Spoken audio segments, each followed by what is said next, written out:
दोस्तों, आप सभी का फिर से एक बार मैं स्वागत करता हूँ टीम परीक्षा में, जहां पर हम फिर से एक बार जबरदस्त तरीके से पढ़ने वाले यूपी टेट 2025-26 के लिए जो क्लासेस हम लगाए वो यही क्लास आपके ना बल्कि केवल यूपी टेट के लिए बल्कि जो एलटी ग्रेड की एग्जामिनेशन है और उसी तरह से बाकी जो भी हमारी टीचर एग्जाम होने वाली है उन सभी के लिए यह आपको बहुत ही काम आने वाली है। और पूरे भारतवर्ष में जितने भी एग्जामिनेशन होते हैं उन सभी में जहां पे विज्ञान ये सब्जेक्ट पूछा जाता है वहां पे सभी को आपको काम आने वाला है। तो फिर से एक बार आप सभी का स्वागत करता हूं। जैसे ही क्लास में आ जाते हो सबसे पहले सेशन को लाइक जरूर कर दीजिएगा, जहां पे भी शेयर करना चाहोगे शेयर, और उसके साथ आप सब्सक्राइब भी जरूर कर लीजिएगा। तो मैं आपको बताना चाहूंगा कि आज से डेली हमारी साइंस की क्लास होगी ठीक 5 बजे, ठीक है। तो सब लोग जल्दी से आ जाएंगे और शुरुआत करते हैं पहले क्वेश्चन के साथ। तो पहले क्वेश्चन का आंसर आप लगा देंगे। चलिए बताइए इस क्वेश्चन का आंसर आप क्या करोगे फास्ट। चलिए क्वेश्चन को अच्छे से पढ़ लेंगे वो उसके बाद इसका आंसर भी करेंगे। यहाँ पे ये बोला गया है कि पीएच के अगर पैमाने अगर मैं बोलूं तो वहां पे कौन सा विलयन प्रबल अम्लीय होता है। पहली बात तो आपको ये बताना है कि अगर मैं पीएच स्केल की बात करूंगा तो पीएच स्केल का मतलब क्या होता है, जहां पर हम कॉन्सेंट्रेशन ऑफ हाइड्रोजन बोलते हैं। क्या बोलते हैं? कॉन्सेंट्रेशन ऑफ हाइड्रोजन जो होता है भाई साहब ये गिना जाता है और इसके हिसाब से कोई भी घोल या कोई विलयन एसिडिक माने कि अम्लीय है या क्षारीय है ये डिसाइड किया जाता है। अगर मैं बात करता हूं पीएच स्केल की तो आपको ध्यान में रखना है पीएच स्केल में सेंटर में आपका पीएच जो है वो 7 होता है। अगर आगे जाओगे तो ये लगभग 14th नंबर तक बढ़ता है और यहां से आपको लगभग जो है 1 से आपको आंकड़े नजर आते हैं। अगर मैं बात करता हूं किसी भी घोल का अगर पीएच मान 7 है इसका मतलब क्या है जी, ये न्यूट्रल होता है, हम ऐसे मानते हैं। कैसे होता है? ये न्यूट्रल होता है, माने कि ये उदासीन होता है, हम ऐसे मानते हैं। इसका मतलब क्या है? इसका मतलब होता है कि इस पैमाने पे जो हमारे H प्लस के आयंस होते हैं और जो हमारे हाइड्रोक्सिल माने कि OH नेगेटिव आयंस होते हैं इनकी संख्या यहाँ पे बराबर होती है, बराबर है। और उसके बाद अगर मैं बात करता हूं, अगर मैं एसिड की बात करता हूं, अगर आपका पीएच मान 7 से अगर कम है तो मैं वहां पर आपको बताना चाहूंगा कि इस पर जितने भी आपके द्रव या घोल आएंगे इनको हम एसिडिक मानते हैं। क्या मानते हैं? अम्लीय मानते हैं। और आपको याद रखना कि यहाँ पे H प्लस आयन जो होती है इनकी संख्या ज्यादा होती है और OH नेगेटिव संख्या कम होती है। और 7 से अधिक अगर आपका पीएच मान होता है तो चलो बताओ उनको हम क्या बोलेंगे? उनको हम क्या बोलते हैं जी? उनको हम अल्कलाइन बोलते हैं, उनको बेसिक नेचर के बोलते हैं या उनको हम क्षारीय सब्सटेंस या घोल के नाम से जानते हैं।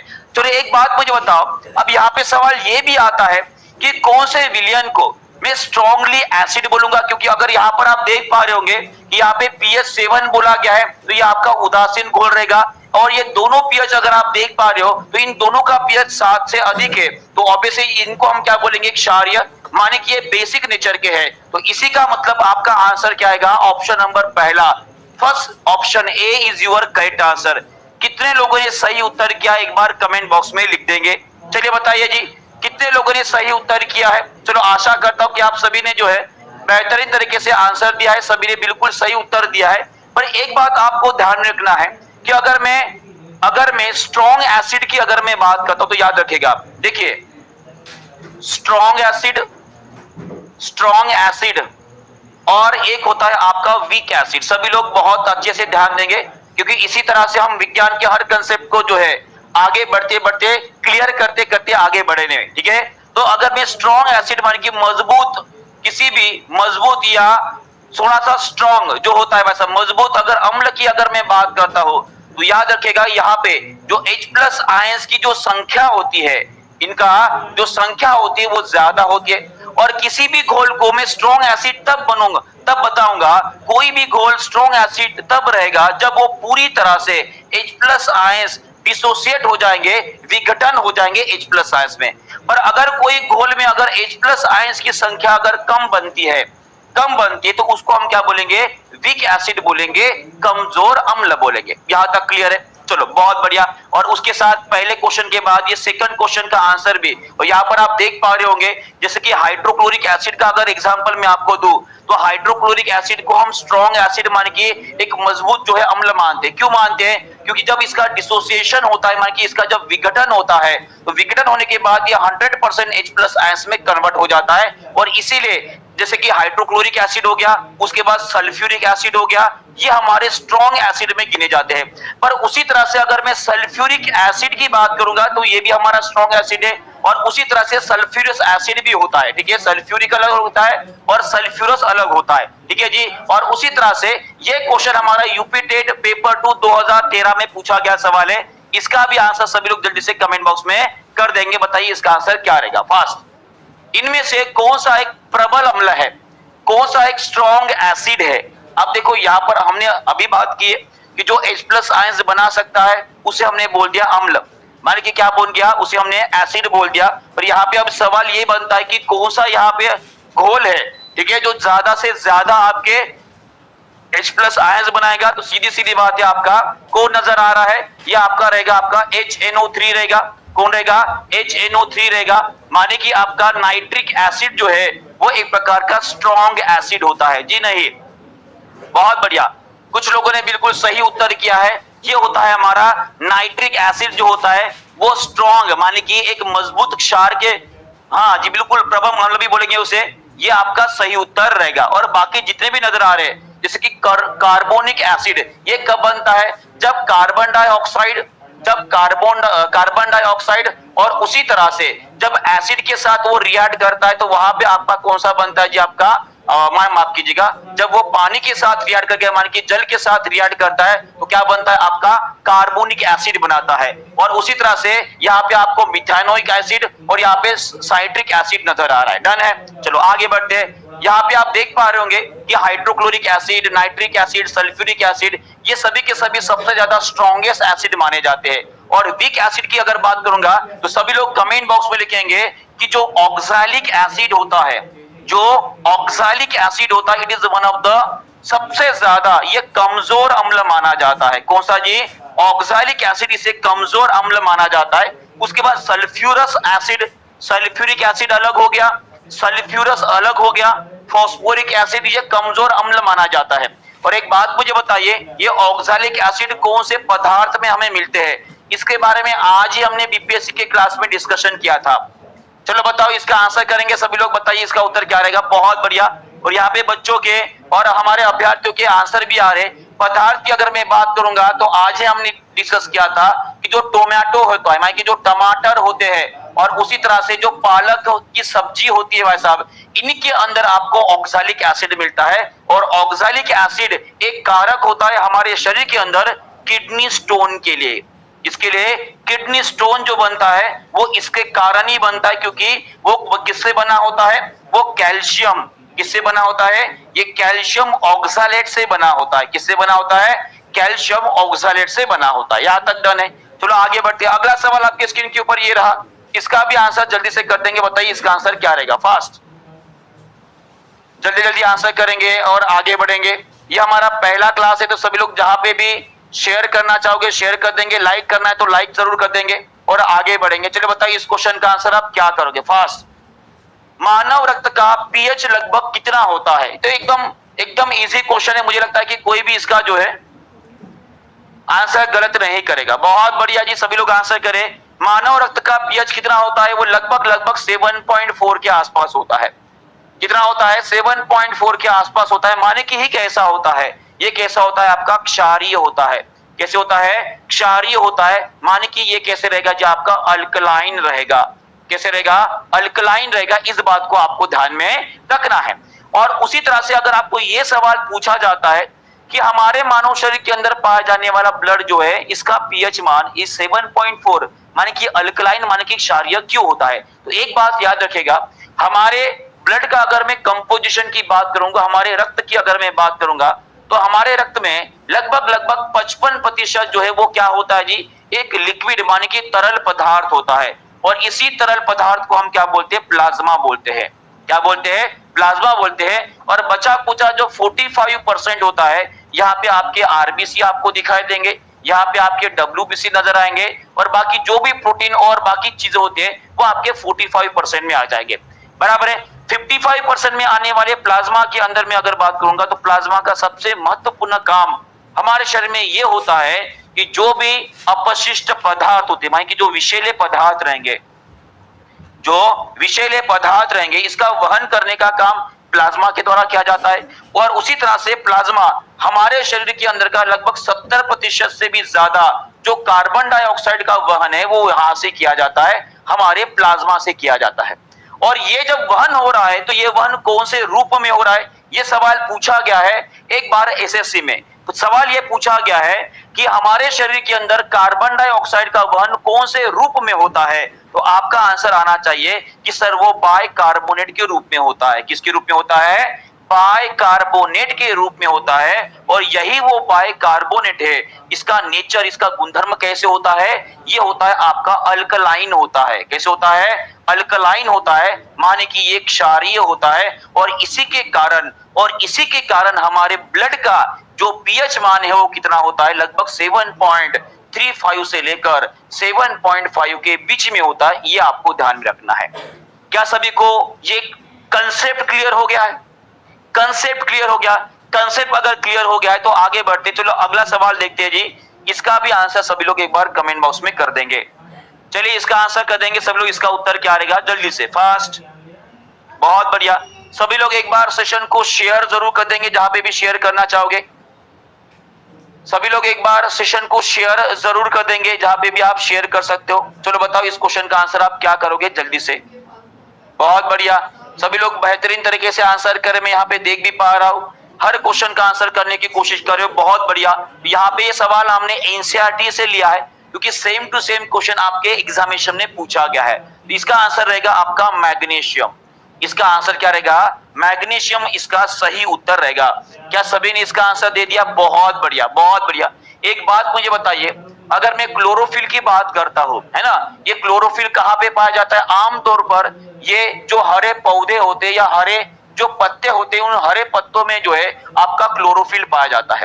क्लोरोफिल का काम कौन सा होता है? क्लोरोफिल का काम होता है कि जो लाइट आ रहा है, जो प्रकाश आ रहा है, इसको अवशोषित करना। इसको क्या करना? अवशोषित करना। और अवशोषित मान के एब्जॉर्ब करके ये जो केमिकल एनर्जी लाइट के अंदर होती है, मान के जिसे मैं रासायनिक ऊर्जा बोलूंगा, इस रासायनिक ऊर्जा को ग्लूकोज के रूप में कन्वर्ट करना, प्रकाशीय ऊर्जा को रासायनिक ऊर्जा में मान के ग्लूकोज के रूप में कन्वर्ट करना, ये क्लोरोफिल का काम होता है। पर एक बात याद रखेगा कि क्लोरोफिल के अंदर प्रकाश को एब्जॉर्ब करने वाला कोई घटक अगर होगा तो ये आपका मैग्नीशियम होता है। कौन होता है? मैग्नीशियम होता है। इस बात को आपको ध्यान पे रखते हुए आपको चलना है। और उसी तरह से ये सवाल आपका यूपी टेट पेपर 2009 में पूछा गया सवाल है। चलिए इस क्वेश्चन का आंसर अभी आप आसानी से कर लोगे। चलो बताओ इसका आंसर आप क्या करोगे? फास्ट। चलिए जी आंसर करेंगे जल्दी से। बहुत बढ़िया, सभी लोग बहुत बढ़िया तरीके से आंसर कर रहे हैं। चलिए इस क्वेश्चन का आंसर सभी लोग एक बार कर देंगे। इसका आंसर क्या रहेगा? फास्ट।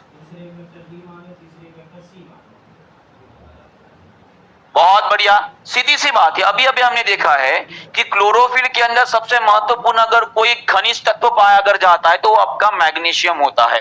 क्या होता है? मैग्नीशियम होता है। तो ऑब्वियसली इसको जलाने के बाद आपको क्या मिलने वाला है? मैग्नीशियम के ऑक्साइड्स मिलेंगे। क्या मिलेंगे? मैग्नीशियम के ऑक्साइड्स मिलेंगे। आपका बिल्कुल सही उत्तर रहने वाला है। मैं अगर बात करता हूं पत्तों के बारे में तो कुछ एनसीईआरटी के महत्वपूर्ण बातें मैं आपके साथ शेयर करना चाहूंगा। अब यहाँ पर एनसीईआरटी की बातें मैं यहाँ पर आपको साझा कर रहा हूं। यहाँ पे क्या लिखा है? क्लोरोफिल के अणु के केंद्र में मैग्नीशियम के आयंस होते हैं, Mg+2 आयंस होते हैं, बराबर है। और प्रकाश को संश्लेषण करने के लिए ये इनकी अत्यावश्यक भूमिका भी होती है, यहाँ पर बोला गया है। और उसी तरह से आपको याद रखना है कि इन्हीं पत्तों के अंदर आपका होता है स्टोमेटा, माने कि रंध्र होता है। क्या होता है? रंध्र होता है। और हम सभी ने एक बात पढ़ी है कि जो फोटोसिंथेसिस की प्रक्रिया है, यहाँ पे कार्बन डाइऑक्साइड और पानी के मदद से और उसी तरह से प्रकाश के माध्यम से यहाँ पे ग्लूकोज का मॉलिक्यूल बनाया जाता है और यहाँ पे ऑक्सीजन बाहर निकलता है। तो एक बात याद रखेगा कि यहाँ पे बनने वाले ये पानी के मॉलिक्यूल माने कि जल के जो कण है और उसी तरह से ऑक्सीजन है, ये कहां से बाहर निकलेंगे? इनको स्टोमेटा के माध्यम से बाहर निकाला जाता है। किसके माध्यम से? स्टोमेटा के माध्यम से बाहर निकाला जाता है, माने कि रंध्र के माध्यम से बाहर निकाला जाता है। तो एक बात मुझे बताइए, ये रंध्र जिन्हें हम भाई साहब हम प्लांट बॉडी के नाक या उनको जो है हम एक श्वास नली भी बोल सकते हैं, इनको ओपन करना या क्लोज करना, इसमें सबसे महत्वपूर्ण भूमिका किसके द्वारा की जाती है? बताओ। यूपी नीट का कंटेंट, जी बिल्कुल कंटेंट ही करवा देंगे जी, सुनाइए, कोई टेंशन नहीं है। बस आप सेशन को लाइक कर देंगे, जहां पे भी शेयर करना चाहोगे शेयर जरूर कर दीजिएगा, ठीक है। और धीरे धीरे पहले हम पीवाईक्यू को पूरी तरह से पढ़ लेंगे और उसके बाद टॉपिक वाइज भी जाएंगे, ठीक है, कोई टेंशन नहीं है। आप जैसा बोलोगे वैसे पढ़ाएंगे, बस आप कंटेंट को समझने की कोशिश करेगा। मेरा सवाल आपसे ये था कि यहाँ पे जो हमारा स्टोमेटा माने कि रंध्र है, उसे खुलने में और बंद करने में किसका सबसे बड़ा जो है भाई साहब सहयोग होता है, या कौन कारक होता है? तो याद रखिएगा, यहाँ पे बहुत सारे तरीकों से आपको पूछा जा सकता है। पहला जो कारक होता है वो होता है आपका हार्मोन। तो एक बात मुझे बताइए, हमारे प्लांट बॉडी में ऐसा कौन सा हार्मोन बनता है जो स्टोमेटो को बंद या खुलने में मदद करता है? चलो बताओ। अगर बंद करने की बात करेंगे भाई साहब, एक होता है आपका एब्सिसिक एसिड। याद रखिएगा, कौन सा होता है? एब्सिसिक एसिड होता है, इसे आपको ध्यान में रखना है। कौन सा होता है? एब्सिसिक एसिड होता है, जिसे हम स्ट्रेस हार्मोन के नाम से भी जानते हैं। क्या बोलते हैं? स्ट्रेस हार्मोन के नाम से भी जानते हैं। उसके बाद जो सेकंड फैक्टर जो होता है वो जल की मात्रा होती है। जल की मात्रा मतलब पानी, है ना। और ये जल की मात्रा जो है, जो इसे हम टर्गर प्रेशर बोलते हैं। क्या बोलते हैं? टर्गर प्रेशर होता है, और इस प्रेशर के माध्यम से गार्ड सेल को खुलना और बंद करने में मदद करता है। और इसमें कुछ मिनरल्स होते हैं। अगर मैं इस स्टोमेटा के रंध्र मान की ये जो गार्ड सेल आपको नजर आ रहे हैं, इनके अंदर कौन से मिनरल पाए जाते हैं? तो याद रखिएगा कि इसके अंदर पोटेशियम के आयंस पाए जाते हैं। इसके पोटेशियम के आयंस पाए जाते हैं, और इसी पोटेशियम के आयंस के मदद से यहाँ पे पानी की मात्रा कंट्रोल की जाती है, और इस रंध्र को खुलने में और बंद होने में वो मदद करता है। क्या ये प्रोसेस आपको समझ में आ गई? ये सभी चीजें आपको अच्छे से समझकर आगे बढ़ना है, ठीक है। चलो आगे बढ़ते हैं। अगला सवाल आपके स्क्रीन के ऊपर ये रहा, इसका भी आंसर कर देंगे जल्दी से। बताइए क्या बोला गया है। यहाँ पर सवाल पूछा गया आपको समांतर वृत्तीय गति के बारे में। इसके बारे में सवाल पूछा गया आपको यूनिफॉर्म सर्कुलर मोशन के बारे में। अब ये भी बोली गई है कि फिजिकल क्वांटिटी चेंजेस, यहाँ पे कौन सी एक भौतिक राशि बदलती है?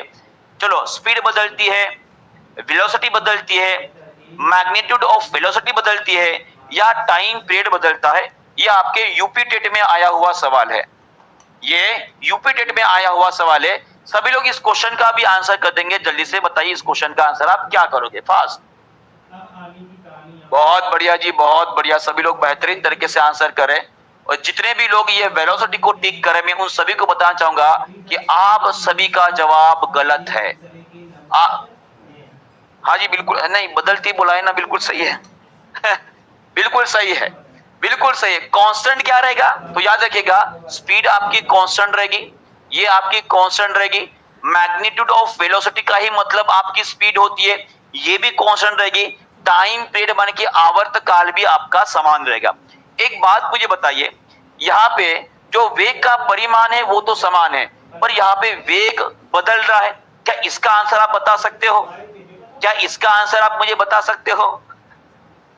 चलिए बताइए, चलिए बताइए इसका आंसर आप क्या बताओगे? ध्यान दीजिएगा, अगर मैं सर्कुलर मोशन या वृत्तीय गति की अगर मैं बात करता हूं, तो हमने लास्ट टाइम आपको पढ़ाया था, अगर आपको याद है, कोई भी चीज अगर वृत्तीय गति कर रही है या समान वृत्तीय गति के साथ अगर जा रही है, तो हर पॉइंट के ऊपर इसकी जो वेलोसिटी होती है वो हमेशा उस सर्कुलर पाथ को टेंजेंट रहेगी। मान कि हर बिंदु के ऊपर जो है इसकी जो दिशा है वो बदल रही है, हर बिंदु के ऊपर इसकी दिशा होगा बदल रही है। कहने का मतलब होता है यहाँ पे वेलोसिटी जो होती है, वेलोसिटी जिसे मैं वेग बोलूंगा, वेग कैसा रहेगा जी? आपका असमान रहेगा।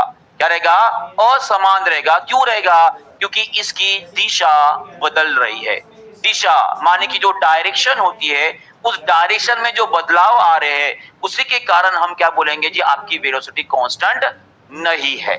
यहां तक क्लियर है? एक और छोटा सा सवाल मैं आपसे पूछना चाहूंगा, एक और छोटा सा सवाल मैं आपसे पूछना चाहूंगा कि एक बात मुझे बताइए, ये कोई अगर वस्तु है और ये अगर वृत्तीय गति में घूम रही है, तो इस केंद्र से इसे बांधे रखने में कौन सा बल सहायक होता है? चलिए सभी लोग मुझे आंसर करेंगे कि इस वस्तु को केंद्र से बांधे रखने में कौन सा बल, कौन सा फोर्स जो है वो रिक्वायर्ड होता है? तो आपका आंसर आना चाहिए, वो होता है आपका सेंट्रीपिटल फोर्स। कौन सा होता है? सेंट्रीपिटल फोर्स जो होता है वो यहाँ पे एक्शन में आ जाता है। और एक बात मुझे बताइए, इस सेंट्रीपिटल फोर्स द्वारा इस वस्तु के ऊपर किया गया जो कार्य होता है वो कार्य कितना रहेगा? देखते कितने लोग आंसर कर पाते हैं। मान लीजिए ये कोई वस्तु है जो वृत्ताकार गति में घूम रही है। किसी घूम रही है? वृत्ताकार गति में घूम रही है। और इसके ऊपर जो सेंट्रीपिटल फोर्स लग रहा है, जो केंद्राभिमुख बल लग रहा है, वो किधर लग रहा है? वो सेंटर की तरफ लग रहा है। और इसका जो डिस्प्लेसमेंट हो रहा है, इसका जो विस्थापन हो रहा है, कौन सी दिशा में हो रहा है? ऊपर की दिशा में हो रहा है। माने कि ये बल हो गया, ये विस्थापन हो गया, दोनों के बीच का एंगल कितना है? ये 90 डिग्री है। कितना है? 90 डिग्री है। अगर ये 90 डिग्री होता है तो हमने कैलकुलेट किए हैं, वर्ग बराबर फोर्स गुने डिस्प्लेसमेंट गुना आपका आ जाएगा cos थीटा आ जाएगा। तो ऑब्वियसली यहाँ पे cos थीटा की जगह पे अगर आप cos 90 अगर यहाँ पे ऐड करते हो तो cos 90 कितना हो जाता है जी? ये आपका 0 हो जाता है। और इसीलिए याद रखेगा, जब कभी भी सर्कुलर मोशन या वृत्तीय गति के बारे में आपको पूछा जाए कि उसमें किसी भी केंद्राभिमुख बल के द्वारा उस वस्तु के ऊपर किया गया कार्य जो है वो कितना रहेगा? हमेशा 0 रहेगा। कितना रहेगा? 0 रहेगा। बहुत बढ़िया। चलिए आगे बढ़ते हैं, अगला सवाल पढ़ते हैं, इसका आंसर कर देंगे। तापमान के साथ अर्धचालकों की चालकता क्या हो जाती है? यह आपके यूपी टीजीटी में पूछा गया सवाल है। यह आपके यूपी टीजीटी में आया हुआ सवाल है। सभी लोग इस क्वेश्चन का भी आंसर जल्दी से कर देंगे। सभी लोग चलिए जी, सभी लोग जल्दी जल्दी आंसर करेंगे, आगे बढ़ेंगे। इसका उत्तर आप क्या करोगे? Fast. Conductivity of semiconductors with the temperature, तापमान के साथ अर्धचालकों की चालकता कितनी रहेगी? बढ़ेगी, घटेगी, समान रहेगी, या वो तापमान के ऊपर निर्भर नहीं करते? तो यहाँ पे मैक्सिमम लोगों के आंसर आ रहे सर ऑप्शन नंबर बी रहेगा। तो मैं आपको बताना चाहूंगा, यहाँ पे बात की जा रही अर्धचालकों के बारे में, माने कि सेमी कंडक्टर्स के बारे में। किसके बारे में? सेमी कंडक्टर्स के बारे में। और कंडक्टिविटी का मतलब क्या होता है समझ लीजिए। कंडक्टिविटी का मतलब होता है खुद में से जो विद्युत धारा होती है, खुद में से जो विद्युत धारा होती है, इसको वहन करने की जो क्षमता होती है उसे हम कंडक्टिविटी बोलेंगे। जैसे कि उदाहरण के तौर पे बताता हूं, जिसकी तांबा हो गया, तांबा, इसकी कंडक्टिविटी जो सुचालकता होती है बहुत अच्छी है। क्यों जी? क्योंकि तांबा खुद में से करंट को बहुत आसानी से जो है बहा सकता है।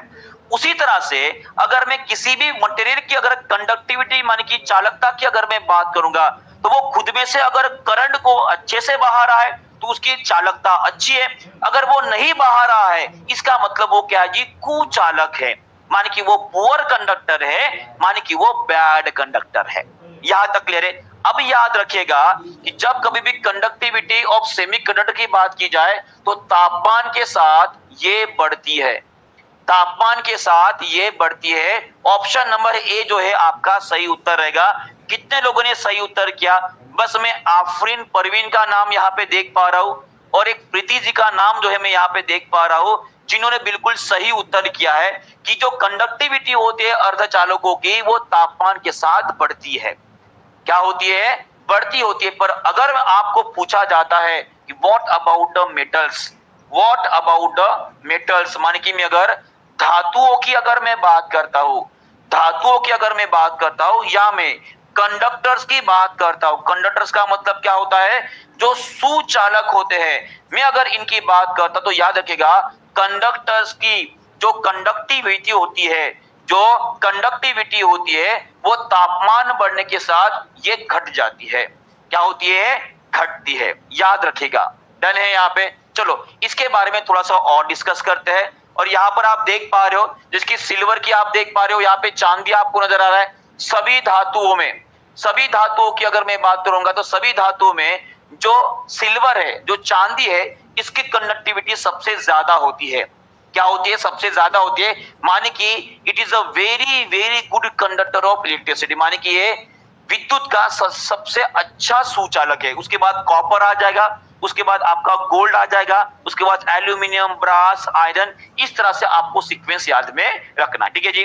ये आपको समझ में आ गया होगा, ऐसी आशा करता हूं। ठीक है जी, चलो। और उसी तरह से ये ग्राफ से भी हम पढ़ सकते हैं। यहाँ पर आप देख पा रहे होंगे कि अगर मैं कंडक्टर्स की बात करता हूं, अगर तापमान अगर बढ़ रहा है, टेम्परेचर अगर बढ़ रहा है, तो ये ग्राफ जो है नीचे की दिशा में जाते हुए आपको नजर आ रहा है। ये ग्राफ नीचे जा रहा है, इसका मतलब क्या है, कंडक्टिविटी जो है, जिसे में हम सिग्मा से इंडिकेट कर रहे हैं भाई साहब, ये क्या हो रहा है, उसका कम होते जा रहा है। और उसी तरह से अगर मैं बात करता हूँ सेमीकंडक्टर्स की, उपधातुओं की अगर मैं बात करता हूं, तो जैसे जैसे तापमान बढ़ रहा है, ग्राफ देख लीजिएगा, ये पहले आगे बढ़ रहा है, फिर एक पॉइंट पे जाके वो स्टेबल हो जाएगा। पर स्टार्टिंग में क्या हो रहा है, ये कंडक्टिविटी क्या हो रही है, ये बढ़ रही है। समझ में आया सभी को, क्लियर है? चलो बहुत बढ़िया, आगे बढ़ते हैं। अगला सवाल आपके सामने ये रहा, बताइए for which substance among the following conductivity increases with the temperature. UP LT grade 2018 में पूछा गया सवाल है। अब सवालों का सीक्वेंस आपको अगर समझ में आ रहा होगा कि यूपी टेट का क्वेश्चन यूपी एलटी ग्रेड में, उसका ये थोड़ा सा एप्लीकेशन बेस्ड क्वेश्चन पूछा गया है। अगर आप यूपी टेट या सुपर टेट के साथ अगर एलटी ग्रेड की भी अगर तैयारी कर रहे हो, तो याद रखिएगा यूपी टेट में जो सवाल पूछे जाते हैं वो थ्योरेटिकल क्वेश्चन ज्यादा होते हैं, और एलटी ग्रेड में और टीटी में जो क्वेश्चन पूछे जाते हैं वो जनरली एप्लीकेशन बेस्ड क्वेश्चन होते हैं। इतना अगर अभी आपको समझ में आ गया है तो आज के क्लास के लिए मेरे लिए इतना ही काफी है। ठीक है जी, चलो सभी लोग इस क्वेश्चन का आंसर कर देंगे। अब यहाँ पे आपको समझना है कि कंडक्टिविटी जो है तापमान के साथ बढ़ रही है, तो किसके लिए रहेगी, ये रहेगी आपकी सेमी कंडक्टर के लिए रहेगी। किसके रहेगी, सेमी कंडक्टर के लिए रहेगी। सेमी कंडक्टर का मतलब क्या है, उसे हम उपधातु बोलते हैं। उसे हम क्या बोलते हैं, उपधातु बोलते हैं। आपको पहचानना है कि इन चारों में से उपधातु कौन सा है, तो आपका आंसर आएगा कि सर जर्मेनियम जो है ये उपधातु है। क्या है, जर्मेनियम जो है उपधातु है, तो आपका आंसर आएगा option number B is the correct answer. बहुत बढ़िया। और आपको एक बात बताना चाहूंगा कि ये जो उपधातु होते हैं, ठीक है जी, अगर आप पीरियोडिक टेबल की अगर पढ़ाई करना चाहोगे, तो यहाँ पे जो ग्रीन कलर में जो एलिमेंट्स आपको नजर आ रहे हैं, these are the semiconductors. इनको हम मेटल, इनको हम क्या बोलते हैं, उपधातु बोलते हैं। इनको क्या बोलते हैं, वो उपधातु बोलते हैं। ये आपको ध्यान में रखना है। इसमें से एक एलिमेंट जो है, जो उपधातु है, वो है आपका सिलिकॉन। ये सिलिकॉन के ऊपर बहुत सारे सवाल पूछे गए हैं। एक बात याद रखिएगा कि ये जो सिलिकॉन है, ये जो सिलिकॉन है, इसके हमारी दुनिया में बहुत सारी एप्लीकेशंस है। जैसे कि कोई इलेक्ट्रिकल अप्लायंसेस है, वहां भी इस्तेमाल इसे किया जाता है। और उसी तरह से जो हमारे सोलर सेल होते हैं, माने कि जो सौर ऊर्जा पे काम करने वाले जो सेल्स होते हैं भाई साहब, इसको भी हम यहाँ पे भी हम किसका इस्तेमाल करते हैं, हम सिलिकॉन का ही इस्तेमाल करते हैं। इसको आपको ध्यान में रखना है।